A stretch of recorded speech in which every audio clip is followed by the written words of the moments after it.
Okay, magandang umaga sa inyong lahat mga mag-aaral. Muli tayo ay nagkita-kita sa araw na ito kahit na online at i-comment ninyo ang inyong pangalan at section sa ilalim nang sa ganoon ay ma-check natin ang inyong attendance. Okay?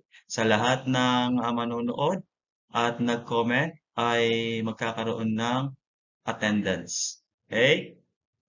Now, muli ako ang inyong guro na si Ginoong Akmal A. Taulo para sa inyong ah, subject na Araling Panlipunan, Economics. At naway meron kayong magandang araw sa araw na ito. Ang ating layunin sa araw na ito ay una, na iisa-isa ang mga estratehiya na makakatulong o makatutulong sa pag-unlad ng bansa. Ikalawa, na ipaliliwanag ang Human Development Index o HDI at ang kahalagahan nito. Ikatlo, na isasabuhay ang mahalagang gampanin bilang isang mamamayang Pilipino sa pag-unlad ng bansa.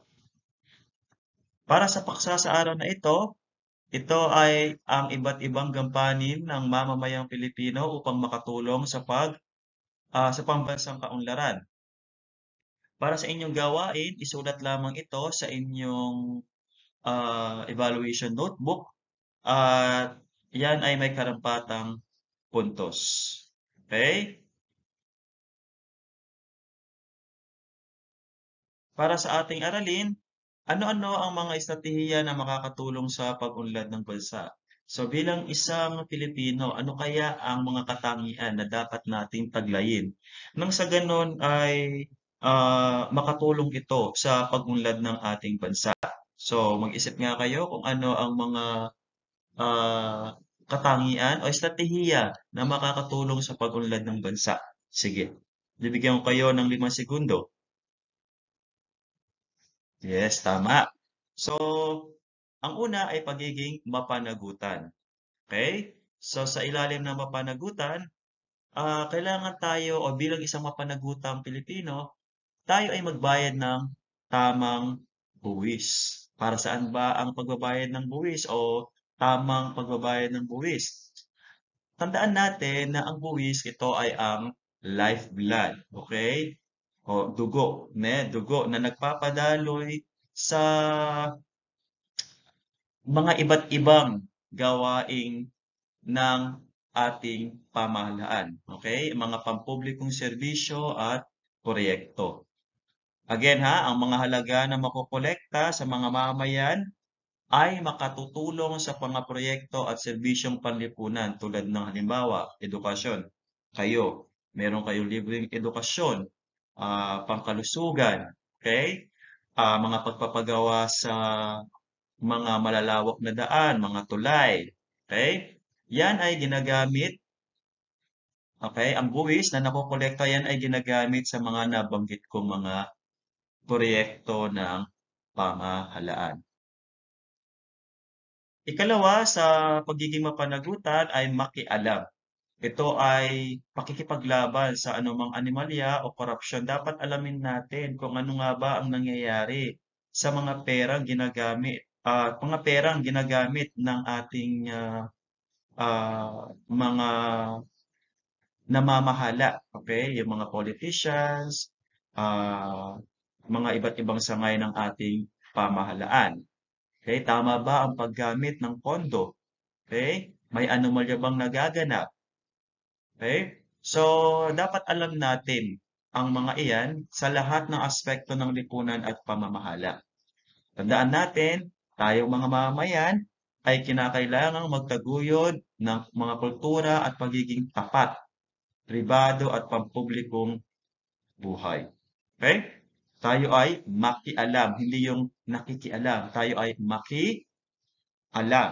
So kung ano man ang nangyayari sa ating kapaligiran, sa ating lipunan, at sa ating pamahalaan.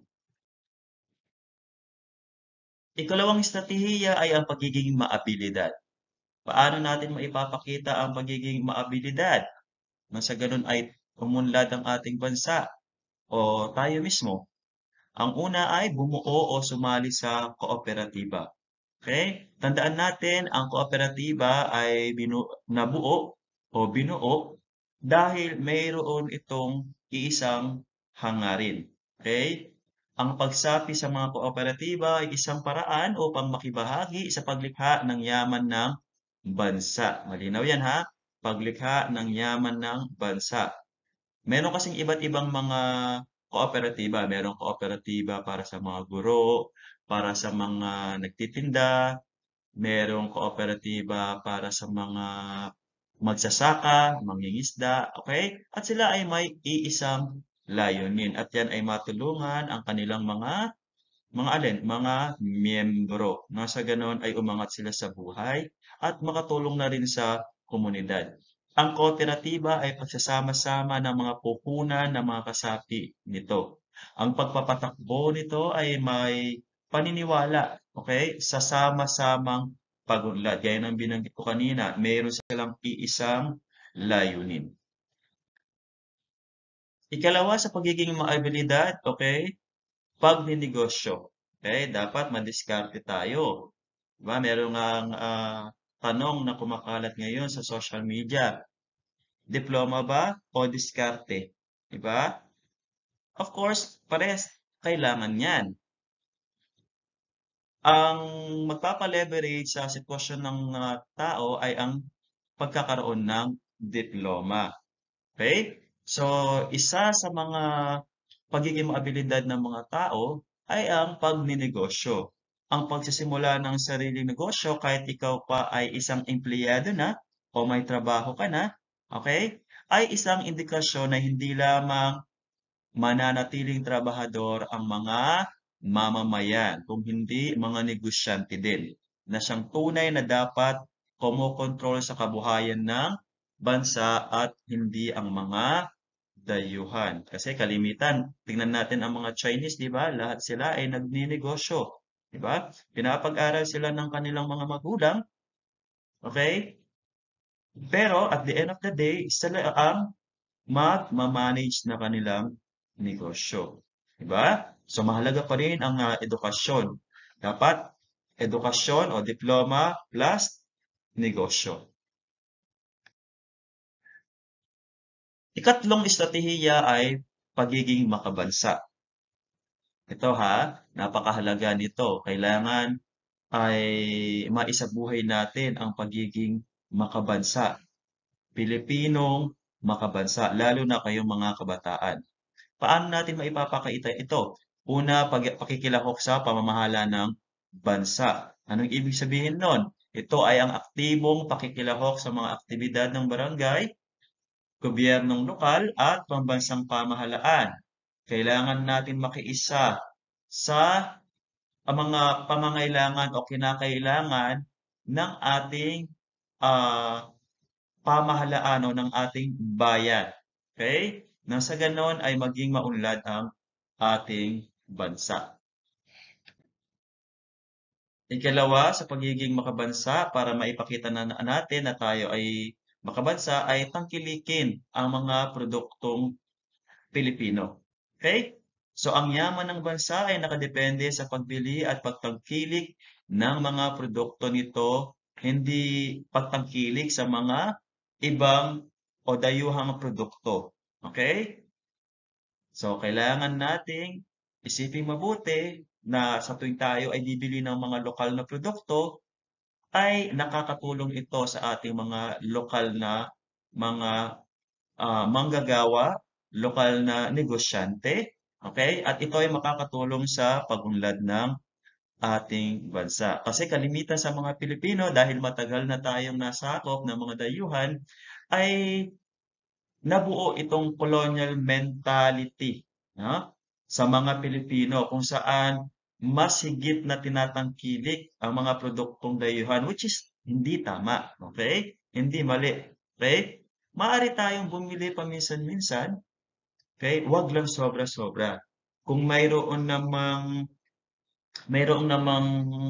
ah produkto o produktong Pilipino na kagaya ng sa dayon, halimbawa, bigas, di ba? So, ano ang bibili nating bigas? Lokal ba o yung imported? Okay? Siyempre, Ang kilikin natin bilang isang makabansa ang lokal na produkto. Okay, mga damit na gawa dito sa Pilipinas, mga sapatos. Okay?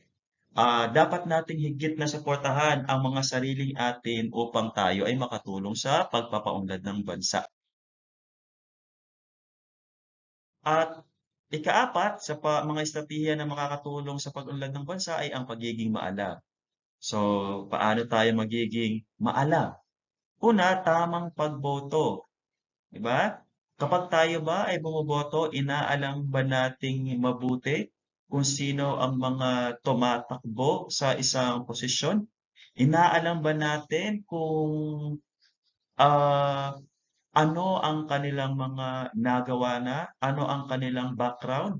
'Di ba? Yan ay napakahalaga. 'Di ba? May bahid ba sila ng korupsyon? Kung may bahid na ng korupsyon, eh mag-isip-isip na tayo. Kung may bahid na sila ng pagiging immoral, okay, mag-isip-isip na tayo. Kung ang mga taong ito ay binibili ang ating mga boto, ay mag-isip-isip na tayo. 'Di ba? Hanapin natin ang mga taong responsable, ang mga taong mapagkakatiwalaan. Okay? Dahil sila ay ah, binibigyan ng kapangyarihan. Tayong mga tao, mga mamamayan, binibigyan natin ng kapangyarihan ang mga iluluklok natin sa pamahalaan. 'Di ba? Anong kapangyarihan? Kapangyarihan na gamitin ang pondo ng mga mamamayang Pilipino sa iba't ibang proyekto at serbisyong panlipunan. Okay? Tandaan natin, kailangan ang pamahalaan, okay, ang unang tungkulin nito ay pagsilbihan at protektahan ang mga mamamayan nito. Dapat natin laging suriin ang mga isyong pangkaunlaran ng bansa upang mapili natin ng masusi ang mga ihahalal na manunungkulan sa bayan. Gaya ng sinabi ko kanina, ang maling pagluklok ng kandidato ay maaaring makaapekto sa antas ng pag-unlad ng bansa. Okay, tingnan ninyo. Karamihan sa mga pinipili ng mga mamamayang Pilipino ay kung sino-sino na lang, di ba? Yung mga popular, yung mga kilala, mga gwapo at maganda, di ba? Dahil sikat. So, hindi po dapat yun ang nagiging pamantayan natin sa pagboto sa mga magiging ah, leader ng ating bayan. Okay? So, sana po ay naintindihan. At ikalawa, sa pagiging maalam ay pagpapatupad o pakikilahok sa mga proyektong pangkaunlaran.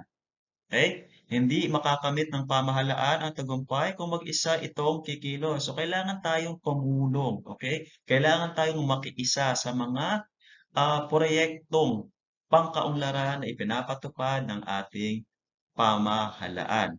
Ang pagsuporta at malasakit ng mga tao sa proyekto ng kanilang komunidad ay labis na makakatulong sa mabilis na pag-angat nito. Kung sinabi ng ating komunidad, o magkakaroon tayo ng cleanup drive, o tayo ay makiisa, tayo ay makilahok.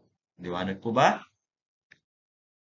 So, yan lamang at doon sa mga hindi pa nakapag-take ng quiz, okay, magsasend ako ng link. Ang nakapag-quiz na nito ay ang Yulo at ang Selafiel. So, ibig sabihin, hindi na sila mag-take ng quiz dito. Intindihan? So, hintayin na lamang ang link para sa quiz.